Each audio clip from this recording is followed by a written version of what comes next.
Jeroboam set up golden calves and led Israel into idolatry. His dynasty fell swiftly. After him came conspiracies, assassinations, and short-lived kings. Nadab, Jeroboam's son, reigned only 2 years before Baasha killed him and seized the throne. Baasha ruled for 24 years in evil. Then his son Elah was murdered by Zimri, a chariot commander. Zimri lasted 7 days before the army turned on him. Omri, the general, took power and built a new capital, Samaria. He did more evil than all before him. But the darkest chapter was still ahead, waiting in the wings, about to enter with a foreign queen. The palace of Samaria rises on a hill overlooking the valleys of Israel. Omri's son Ahab now sits on the throne. He is cunning, militarily capable, and politically ambitious. He will reign for 22 years. Under his rule, Israel will grow strong in the eyes of the nations. But in the eyes of the Lord, Ahab will become the worst king Israel has ever known. The turning point is his marriage.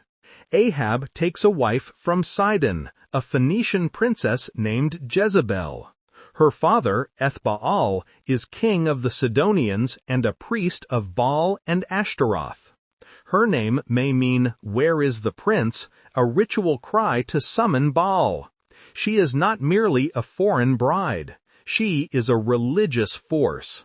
When Jezebel arrives in Samaria, she does not quietly adapt. She transforms. Ahab builds a temple to Baal in the heart of Samaria.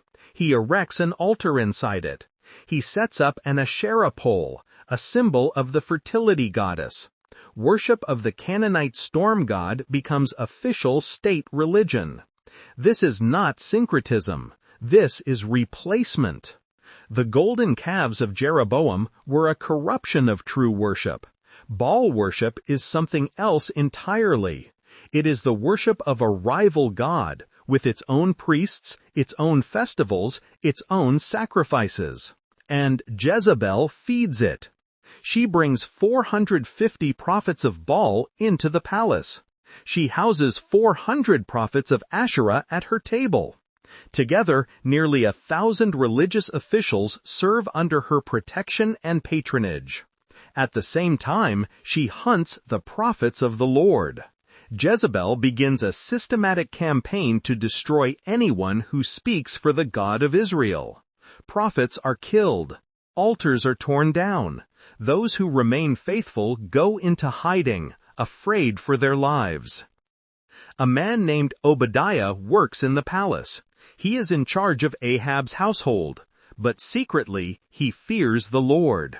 When Jezebel's purge begins, Obadiah acts. He takes 100 prophets and hides them in caves, 50 in one cave, 50 in another. He brings them bread and water in secret, keeping them alive while death sweeps across the land. This is the spiritual landscape of Israel. A pagan queen in power, a Baal temple at the center of the capital, prophets of the Lord hiding in caves, and a king who does nothing to stop it.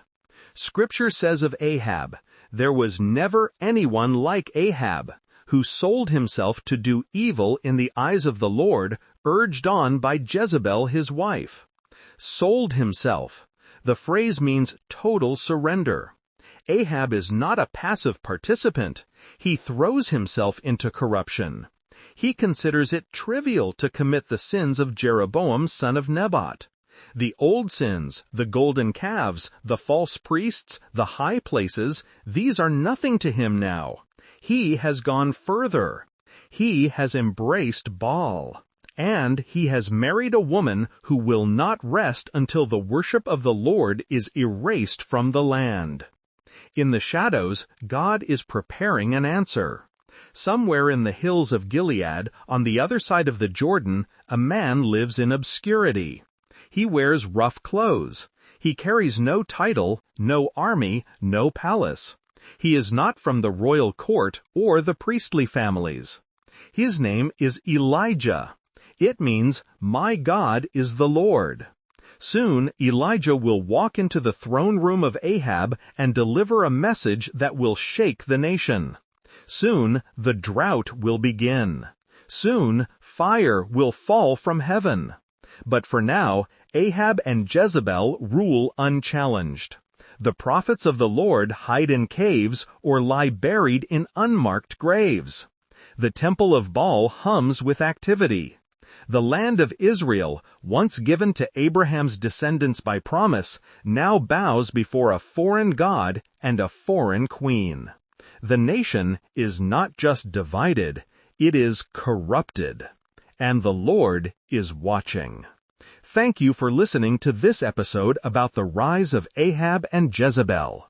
If this retelling of Israel's darkest royal court was meaningful to you, please consider subscribing to the channel, liking the video, and sharing it with others who might appreciate this series. In the next video, the prophet Elijah steps out of the wilderness and onto the world stage. After years of devastating drought, he will challenge 450 prophets of Baal to a contest on Mount Carmel, and fire will fall from heaven.